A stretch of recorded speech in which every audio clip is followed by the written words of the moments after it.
If you care to, I would like to continue our little series on discovering our children in a biblical perspective, in biblical parenting.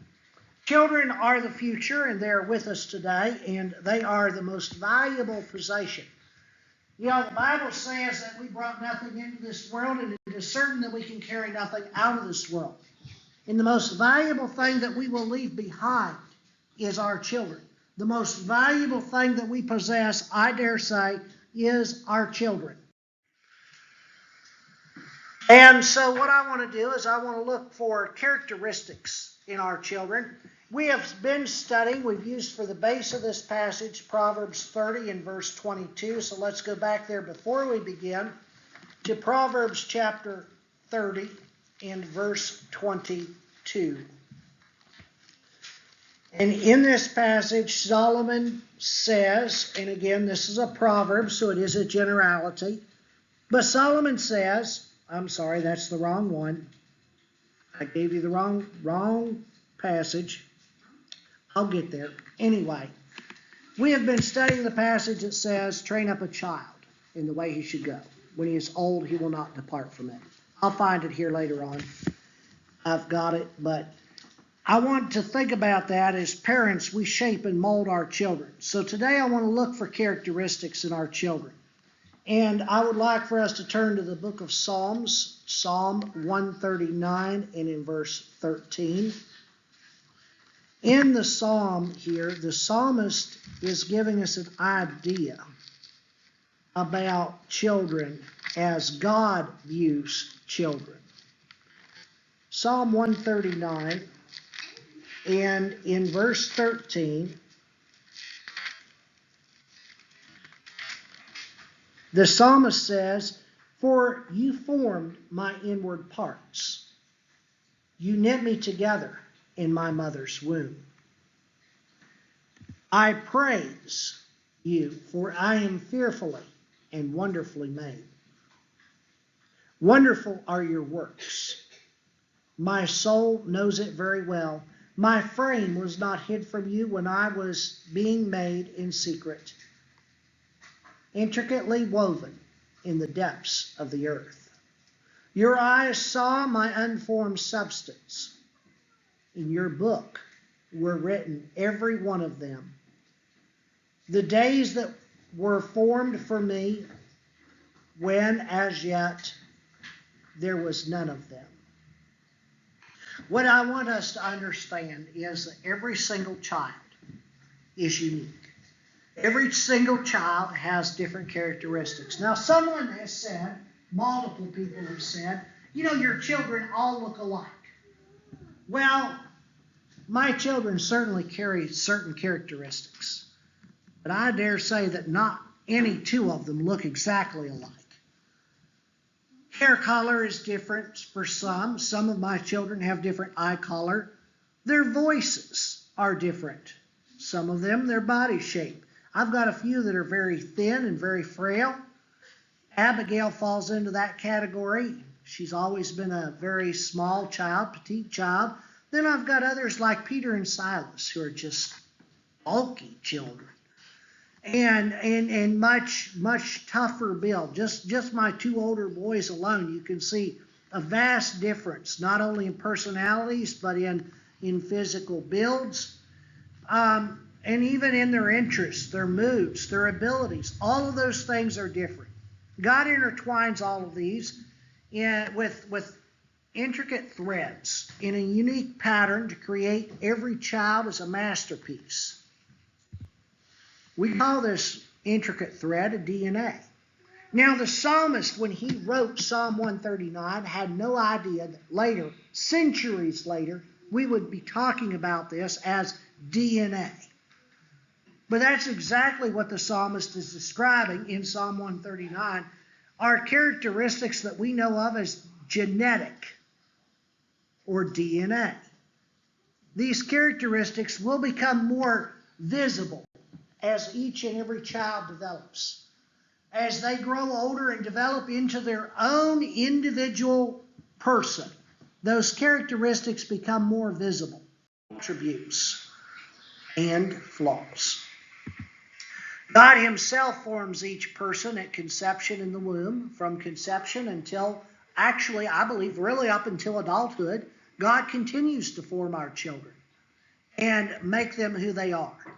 And we as parents should value each person as God's creation, his masterpiece. Because God has made my child, he knows all the aspects of each of my children. All 10 of them. Now, as a parent, that should be encouraging. Because if God knows every aspect of my children, then I should be able to go to God and ask God for understanding and insight into each one of my children. I have to say there are children that are more challenging than others, that require a different type of attention than others. There are children that are easier as a parent to relate to, and there are children who are more difficult to relate to.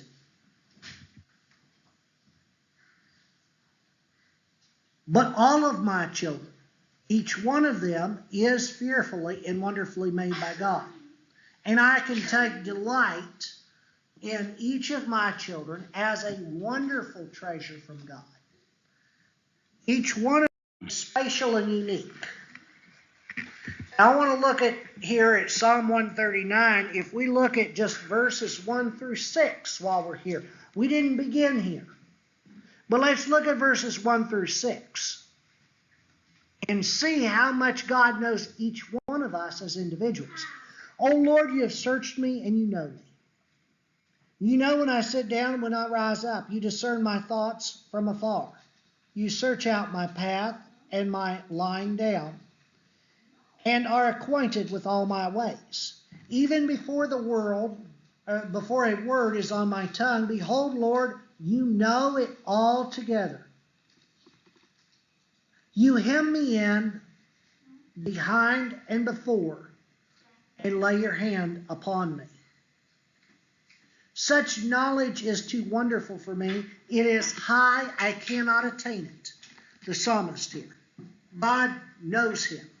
The psalmist is amazed. He is impressed with God's personal knowledge. So much so that he says before a word is formed upon his tongue, God knows it. That's the way it is with our children. That's the knowledge that God has of our children.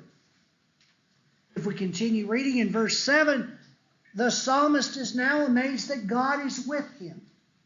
He says, where shall I go from your spirit? Or where shall I flee from your presence? He says, I cannot escape God. God is with him all the time. If I ascend to heaven, you are there. If I make my bed in Sheol, if you're reading from the King James, it might say hell, but it's Sheol, the place of the dead. If I make my place there in Sheol, you are there. If I take the wings of the morning and dwell in the uttermost parts of the sea, even there your hand shall lead me, and your right hand shall hold me. If I say, surely the darkness shall cover me, and the light about me be night, even in the darkness is not dark to you. The night is bright as day, for darkness is as light to you. Here the psalmist is amazed that God is with him everywhere. As parents, God is walking with us. As parents, as we teach and train our children, God is there. He is not going to forsake us in our darkest time. As children, God is with you. He is there. He is not going to forsake you in your darkest hour. He will be there. He will be present with you. And then the passage that we looked at, God made us. He made each one of us individuals. He made each one of us unique. God made us the way we are. We just need to realize that God did not make a mistake. Some of us may be more challenged in certain areas, but God created us.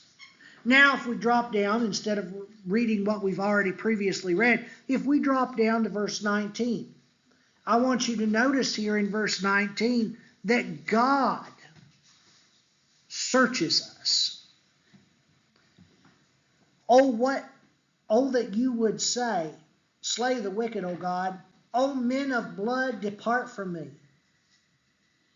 They speak against you with malicious intent. Your enemies take your name in vain. Do I not hate those who hate you, O Lord? And do I not loathe those who rise up against you? I hate them with complete hatred. I count them my enemies. Search me, O God, and know my heart. Try me and know my thoughts. And see if there be any grievous way in me, and lead me in the way everlasting. The psalmist here is challenging God to know and to understand his heart. And yet God knows. God knows and God understands the psalmist's heart. He knows his intents the same as he knows our intents. The same as he knows a child's intents. What I want you to notice in this chapter is the hand, God's hand, in the characters of our children. As parents, if we acknowledge that God's hand is in our children, then we can better understand God's intention for them. As a parent, it's very important. I think this is the number one mistake that parents make. As a parent, I want my children to like what I want. I want them to like doing the things that I do. I want them to, it's almost like, as a parent, you almost see an opportunity to have a second chance at life through your children. We've got to guard against that. Good shot. We cannot live our dreams through our children.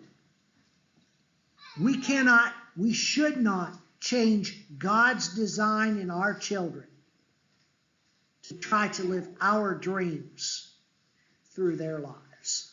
They have dreams of their own, and we need to encourage the good dreams. But we need to accept that they have dreams and aspirations of their own. So avoid changing God's characteristics. Do not try to make an artist into an athlete. You're not going to succeed. And you're going to bring your child a lot of heartache and a lot of frustration. And you are going to drive a wedge between yourself and your child. I want to put that out there because I think that is possibly one of the biggest mistakes that parents make. And it is a mistake that I have tried to avoid, although it's difficult. Applaud your child's good qualities as they emerge. If you see something positive as a parent, if you see something positive, my little girls are great about this. They always, Papa, look what I did. And I look at the drawing and I'm trying, well, what is it, sweetheart? And they have to explain it to me. It's wonderful. And it's something that we as parents need to be excited about. It's just like when they feel like they've accomplished something, we need to draw that out of them and encourage them, even if it's not something that we're good at. I mentioned coon hunting. My boys aren't here today, so I'll mention it again. I never wanted to coon hunt. I'm not even sure that my boys, I've never been a hunter. It's just not, it's not who I have been. Now, I go out deer hunting once in a while, and I go out squirrel hunting once in a while, but it's not something that I've ever lived for. My boys, on the other hand, they are all boy, and they love that stuff. And I found myself, what I need to do is spend more time with them in the woods to encourage them in what they love to do.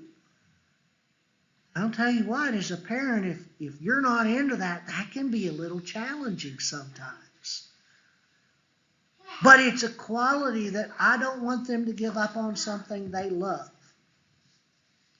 And again, we need to celebrate each child's unique gifts rather than showing favoritism. I've seen this happen in the church. I've seen it happen in families.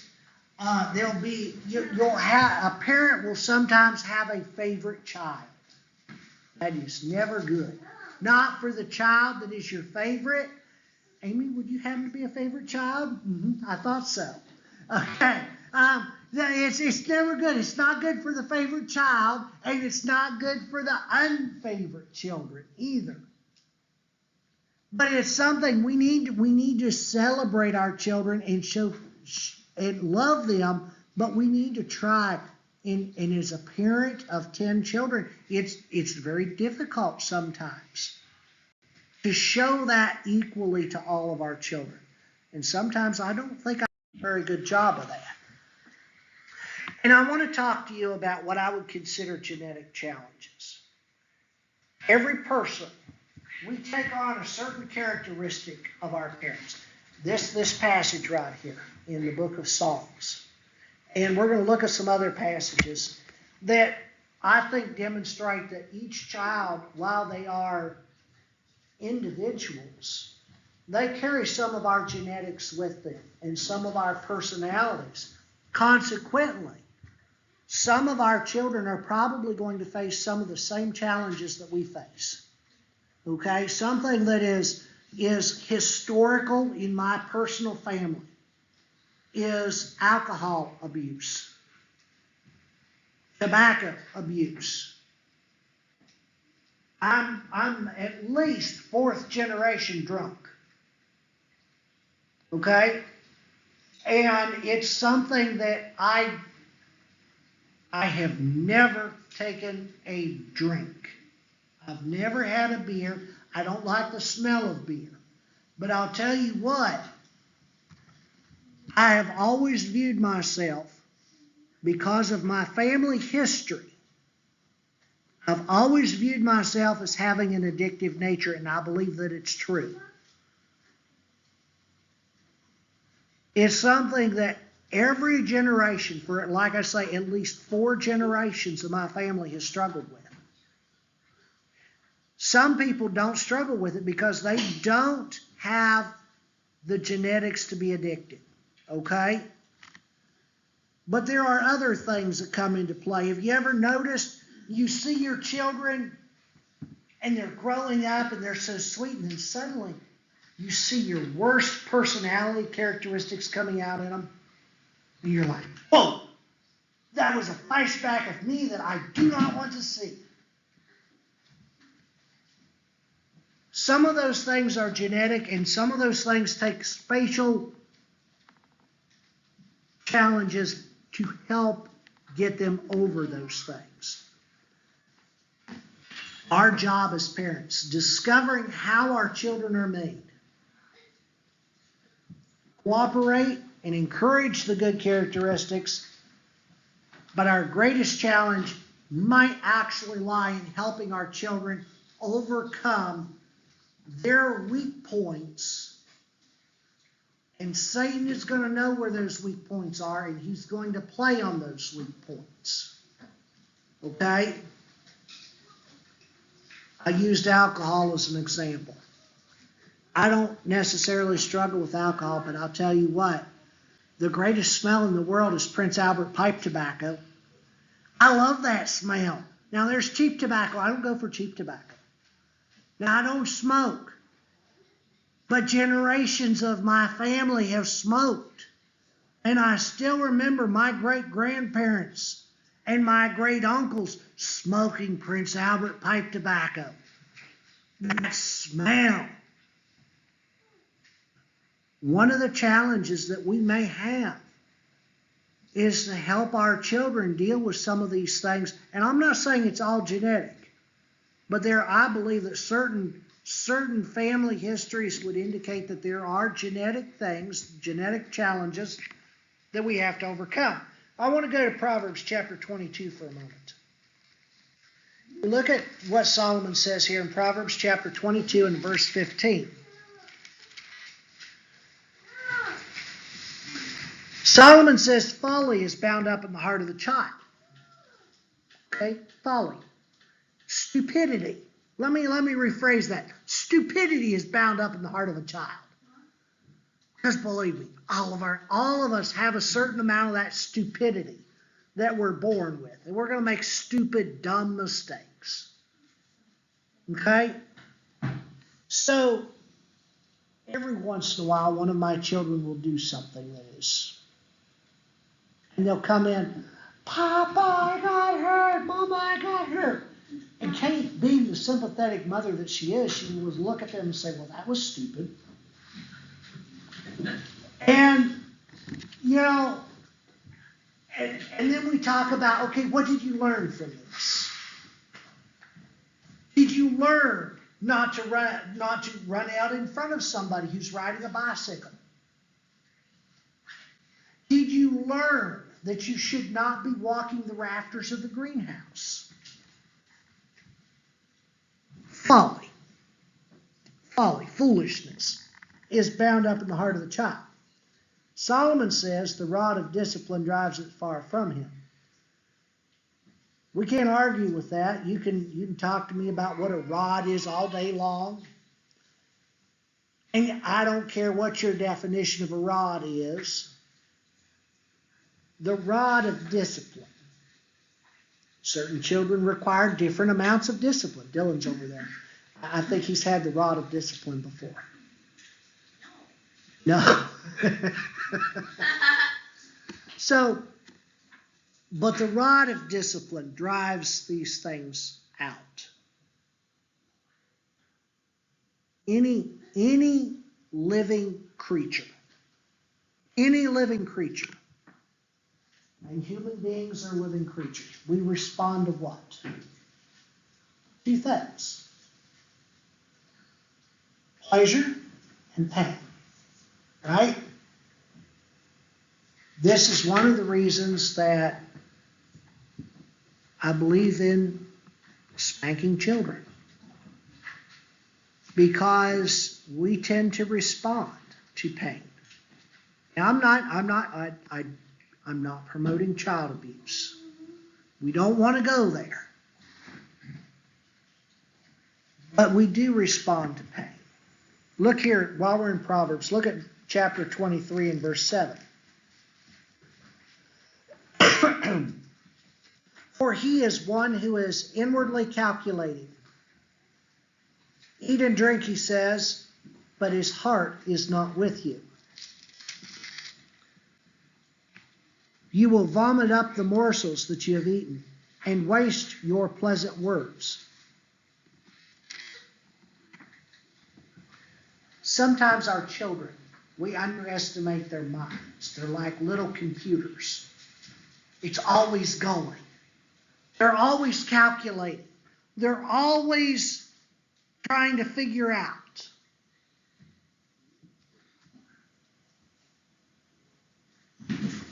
They learn us sometimes before we learn them. Children are born in innocence. If someone tells you that children are born with a sinful nature, disregard it. There's prominent religious teaching out there that will tell you that children are born in sin. Children are not born in sin. They are born in innocent. Children learn sin, but children do not know the difference between right and wrong at an early age. Matthew chapter 19. If children were born as sinful individuals, Jesus would never have said what he says in Matthew chapter 9 and verse 14. Jesus says, but Jesus said, let the little children come to me and do not hinder them, for to such belongs the kingdom of heaven. And he laid his hands on them and went away. What Jesus is saying right here, and the lesson that the disciples needed to learn, was that they had to become innocent, naive, if you will, as little children in order to inherit the kingdom of God. Christianity would teach us that we have to become like little children. We have to be willing to learn. We have to be willing to forgive. We have to be innocent in every way, shape, or form. Okay? If children were born with a sinful nature, that passage would never have been written. Ezekiel also says that the son shall not bear the iniquity of the father, neither shall the father bear the iniquity of the son. But everyone, and I'm paraphrasing here, every one of us will answer for our own deeds. However, Satan is real, Satan is alive, leading the Apostle Paul in Romans chapter 3 and verse 23 to write, all have sinned and come short of the glory of God. Everyone who is old enough to account for their own actions has sinned. Everyone who's old enough to account for their own actions at some point has given way to Satan's temptations, fallen short of the glory of God. So there, we may say genetic challenges, or they may just be simple temptations. Satan's evil appears in the form of, in children, it appears in the form of defiance. Sometimes in adults, it appears in the form of defiance, disobedience, out of control temper, sneakiness, lies, and the list could go on. But these are things that we've experienced. They're things I've experienced in my own life. They're things I've experienced in my children's lives. Defiance, disobedience, out of control tempers, sneakiness, and lies. As I said, we could go on with the list, but these are things where Satan reaches into a child's innocence and tempts them while they are weak. We'll take a closer look at those things in a study, but what I want us to do today is, you've heard the saying, the apple doesn't fall far from the tree. Now, again, I don't want to lay too much credence on genetic challenges, but there's such a thing as environmental challenges too. Children learn from their parents. I want us to look at the following verses. There are several of them, and I believe that these deal with generational challenges.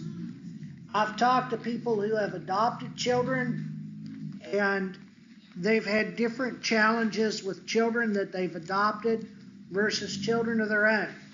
Now, I think part of it is personality differences, part of it is genetic. I also think a portion of this is learned. Children spend more time around their parents than with any other human being for at least the first 6 years of their lives.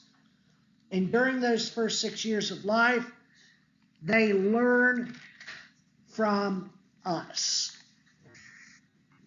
They learn from us. Exodus chapter 20, and I would like to begin in verse 5.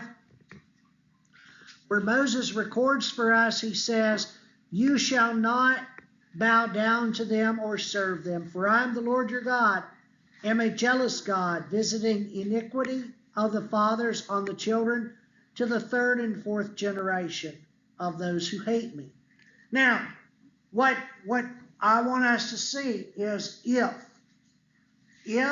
what Jesus says in Matthew chapter 19 is correct, if what Ezekiel says is correct, that we rise or fall based upon our own individual merits, what in the world is God talking about here?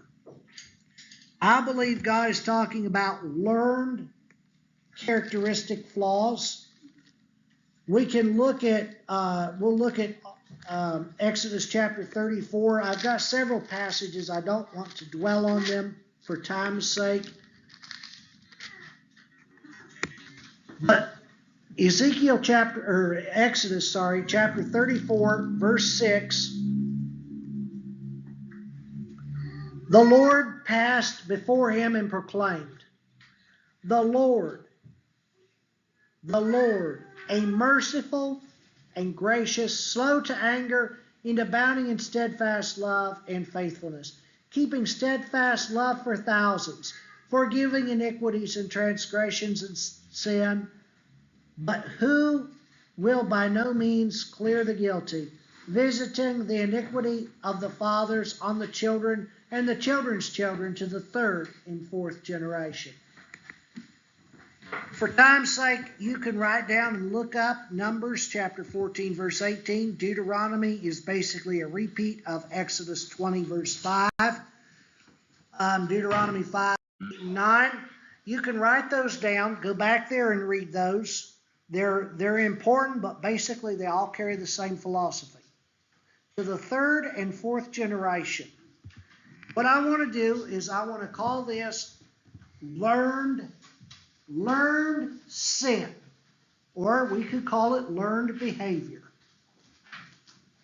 If Moses writes that God visits iniquity on the third and fourth generation, we as parents need to be very cautious what our children learn from us, because it can be a challenge for them and it can lead them to fall. But if God says that he visits iniquity on the third and fourth generation, then there should be a Bible example of this. Would I be correct in saying that? What I want to notice, I picked Abraham because Abraham is a pillar of faith. He is a good man. He's an icon of our faith. And we use Abraham for all kinds of wonderful illustrations. But I'm not sure that Abraham was a great father, and I'm not sure that Abraham was a great parent. As great of a man as he was, he made mistakes, and we're going to learn. We're going to learn from his mistakes, because our children learn from us. I'm going to try to keep this moving as quickly as I can, but if you look at Genesis chapter 12,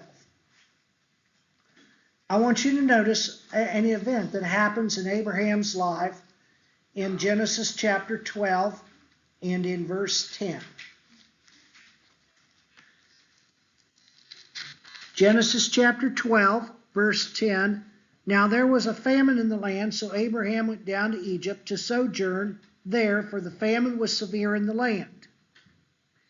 When he was about to enter Egypt, he said to Sarai his wife, I know that you are a woman beautiful in appearance. And when the Egyptians see you, they will say, this is his wife. Then they will kill me, but they will let you live. Say you are my sister, that it may go well with me because of you, and that my life may be spared for your sake. When Abraham entered Egypt, the Egyptians saw the woman was very beautiful. And then the prince of Pharaoh saw her. They praised her to Pharaoh, and the woman was taken into Pharaoh's house. And for her sake he dealt well with Abraham. And he had sheep, oxen, male donkeys, male servants, female donkeys, and camels. But the Lord afflicted Pharaoh and his house with great plagues because of Sarai, Abraham's wife. So Pharaoh called Abraham and said, what is this you have done to me? Why did you not tell me she was your wife? Why did you say she is my sister, so that I took her for my wife? Now then, here is your wife. Take her and go. And Pharaoh gave men orders concerning him, and they sent him away with his wife and all that he had. What did Abraham do? He told a lie.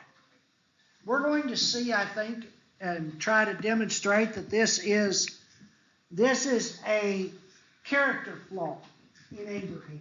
I don't want to say it's genetic. I want to say, though, that it is a weakness in his character. He's prone to lie. If we go to Genesis chapter 20, look over here, and you will see Abraham cultivates this sin in his house. Now, when Genesis chapter 12 takes place, Isaac is nowhere around. Isaac is not born yet, and so we really can't necessarily definitively say that Isaac learns this from his father.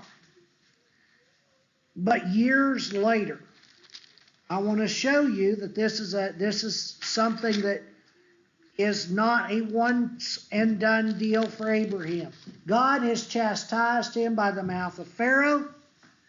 Genesis chapter 20, I want us to look at verse 11 and 12. And if this sounds familiar, it might be familiar.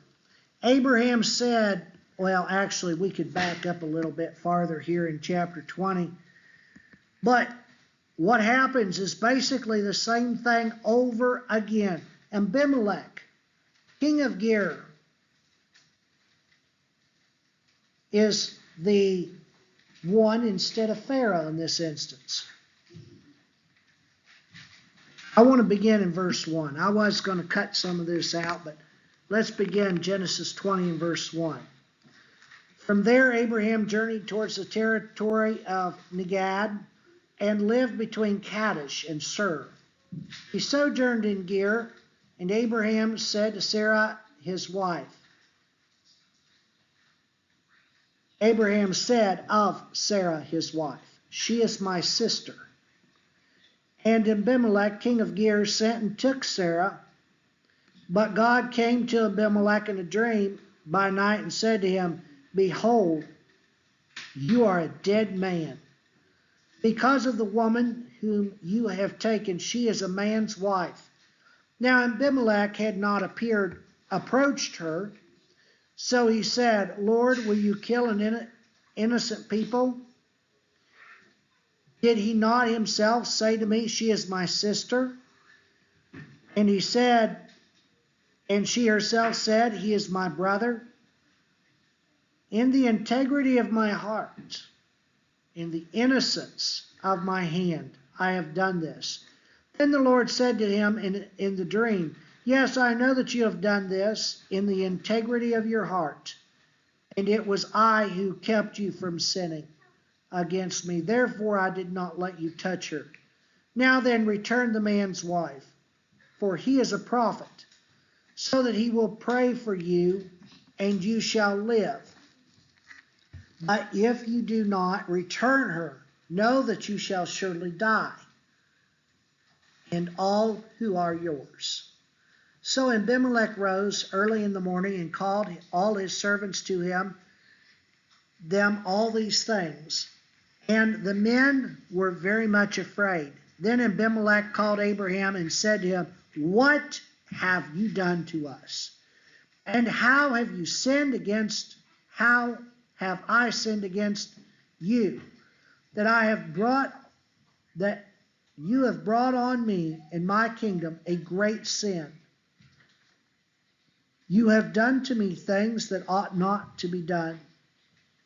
And Abimelech said to Abraham, what did you see that you did this thing? Abraham said, I did it because I thought there was no fear of God in this place, and they will kill me because of my wife. Besides, she is indeed my sister and the daughter of my father, though not the daughter of my mother. She became my wife. And then God caused me to wander from my father's house. I said to her, this is the kindness you must do to me.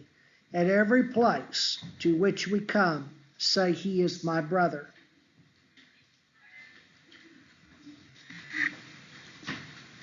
Abraham made some grave mistakes. Now, it's not all out lie in his defense, but it's not truth. I think what you see here and what you see back in chapter 12 is that Abraham is a man of half truth and half lie. I want you to, so this goes to the next generation. The Hebrew writer says this of Abraham, that he is our father in faith. I don't want to discount Abraham as being a great man. He, like us, is human and made mistakes. Hebrews 11 verse 8 says, by faith Abraham obeyed when he was called out to a place that he was to receive as an inheritance, and he went out not knowing where he was going.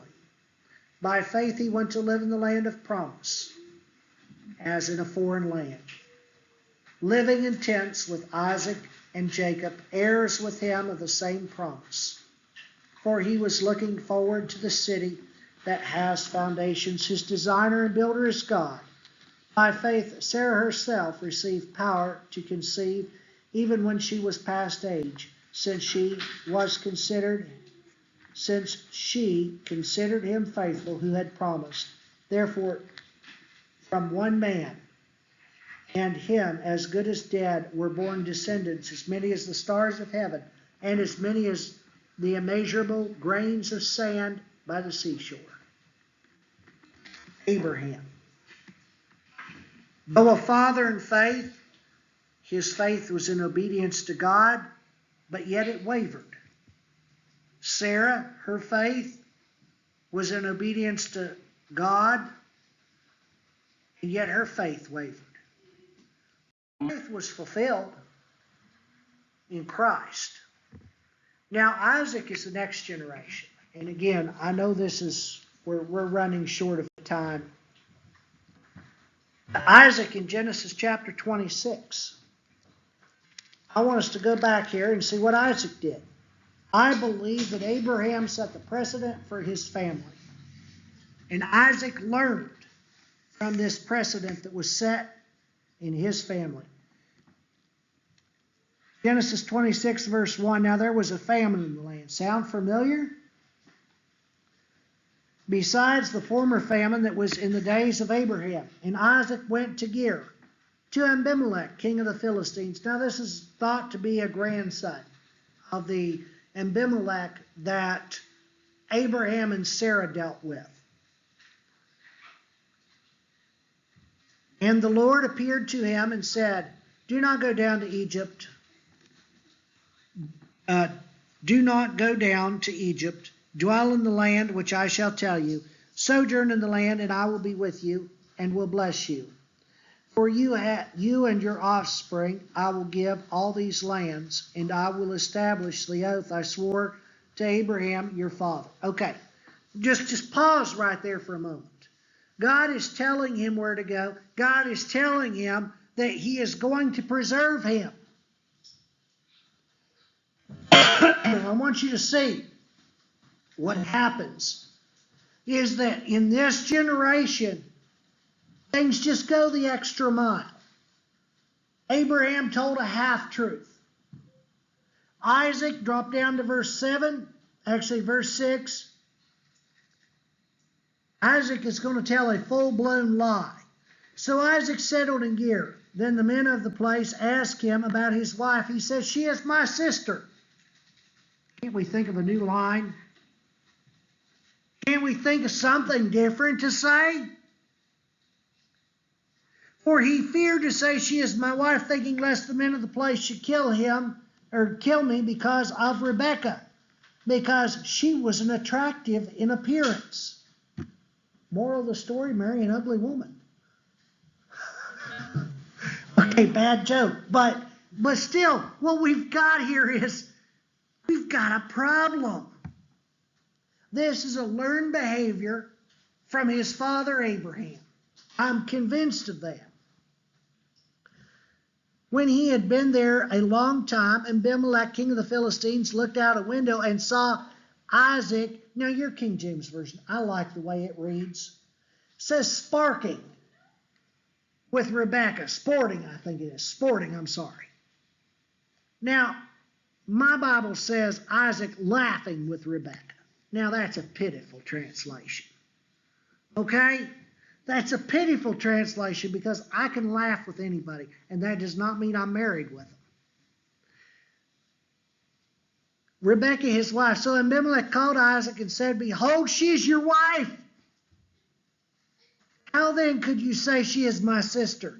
Isaac said to him, Because I thought, lest I die because of her. And Abimelech said, What is this you have done to us? One of the people might easily have lain with your wife, and you would have brought guilt upon us. So Abimelech warned all the people, saying, Whoever touches this man or his wife shall surely be put to death. Drop down to verse 13 very quickly. And the man became rich and gained more and more until he became very wealthy. It's Isaac. Again, I'm not faulting Isaac. I believe Isaac is a great man, a man of faith like his father, but he, like all of us, had character flaws. In Genesis 26, God made a promise in verse 3 right here. We just read it a moment ago. Sojourn in the land, and I will be with you, and I will bless you for to you and your offspring I will give all these lands, and I will establish the oath I swore to Abraham your father. Didn't God just tell him he was going to take care of him? And what's he do? He starts to think about it. In Genesis 26 and verse 10, it's a non-believer that sets Isaac straight. Sometimes the outsiders have more faith than we have. I believe that speaks highly of Abimelech, king of Ger. Again, it's a learned challenge. Jacob is now the third generation, and with his mother Rebekah's help, brings again not a worse, still worse sin in his home. Deceit, Genesis 27, verse 1 through 29. I'm not going to go there for time's sake, guys. I know we're running up against the clock, and I am aware of that. But remember what happened? Jacob deceived his father, lied to him so that he could steal his brother's birthright. Rebekah helped him. She dressed him up. This sin is becoming greater and greater. Sin left unchecked is going to get worse in the next generation. This is why it's important for us to teach our children. This is why it's important for us to understand the sin that we allow in our lives, our children see, and it becomes worse. Do you know statistics show that if a child grows up in an abusive home, statistics show that child will then him or herself, most likely be in an abusive relationship because they think it's normal. The child who hears lies will most likely grow up and tell lies because they think it's normal. They catch on. And finally, what I want to do is I want to go into Genesis chapter 37. I want to go to that final fourth generation. When God says years later, this is a few hundred years later, when we read in Exodus and Deuteronomy, God visiting iniquity upon those that do evil to the third and fourth generation. This is an example of exactly what happened. Genesis chapter 37, I want to begin in verse 3 of that chapter.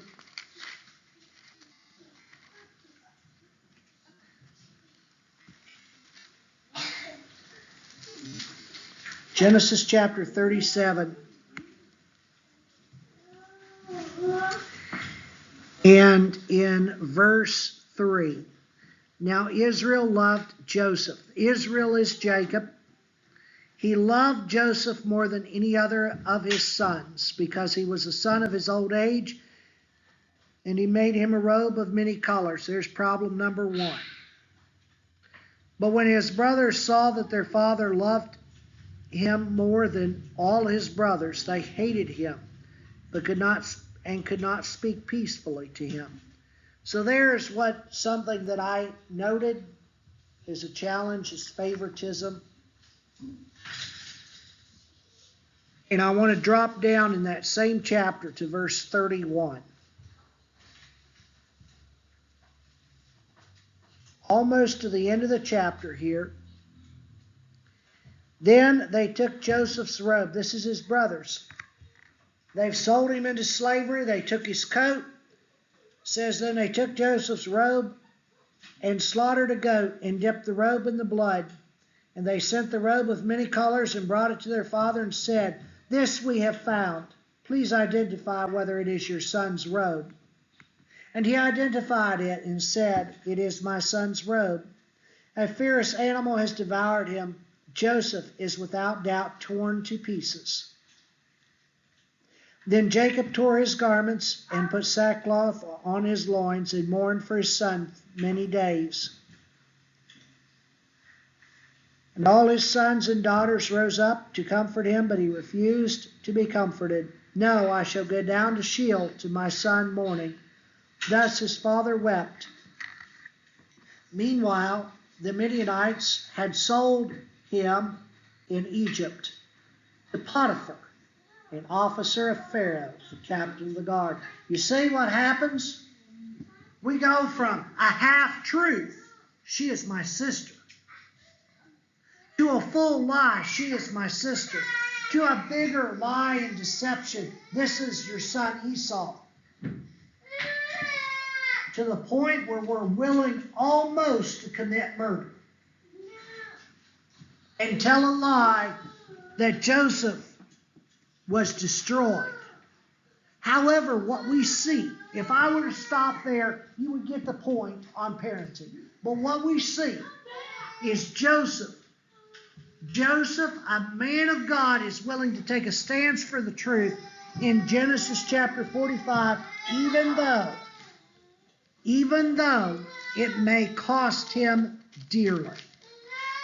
Genesis chapter 45, I just want to read verses 1 through 4.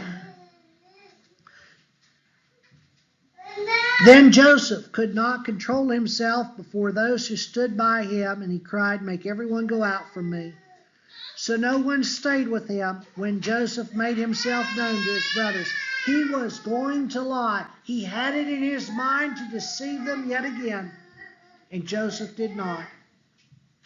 And he wept aloud so that the Egyptians heard it, and the household of Pharaoh heard it. And Joseph said to his brothers, "I am Joseph. Is my father still alive?" But his brothers could not answer him, for they were dismayed at his presence. They were afraid. They were fearful. They were afraid of a man whom they thought to be dead. They were afraid of the lie that they had told their father.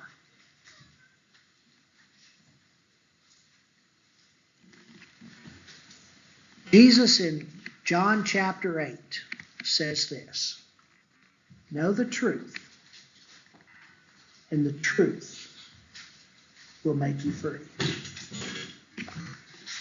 There's no place. There's no place in parenting for deception, but there's no place in parenting for letting our own sin be carried on into the next generation. We've been studying Timothy in our Bible class. Timothy is a result of parenting done right. He's a result of parents, particularly a mother and grandmother, who taught him the truth. In 2 Timothy chapter 1 and verse 5, well, if we back up a little bit maybe. Now, verse 5, "I am reminded of your sincere faith, a faith that dwelt first in your grandmother Lois and your mother Eunice. And now I am sure it dwells in you. For this reason I remind you to fan into flame the gift of God which is in you through the laying on of my hands." Faith is learned. Lies are learned. Sin is learned. It's learned from us as parents. As parents, let's be positive influences on our children. The first thing we need to do is to get it out of our lives if it doesn't belong there. The sooner we get it out of our lives as parents, the sooner our children will no longer see sin. And they'll no longer accept sin as okay. There's sin in our lives today. Let's get rid of it. Let's remove it out. Let's not carry it on for 3 or 4 generations. We don't need to do that. Today we live under a law of liberty, a law of freedom. We know that there is truth. And we know that Jesus says that truth makes us free. It will free us from sin in our lives. You'll turn your songbooks to 600.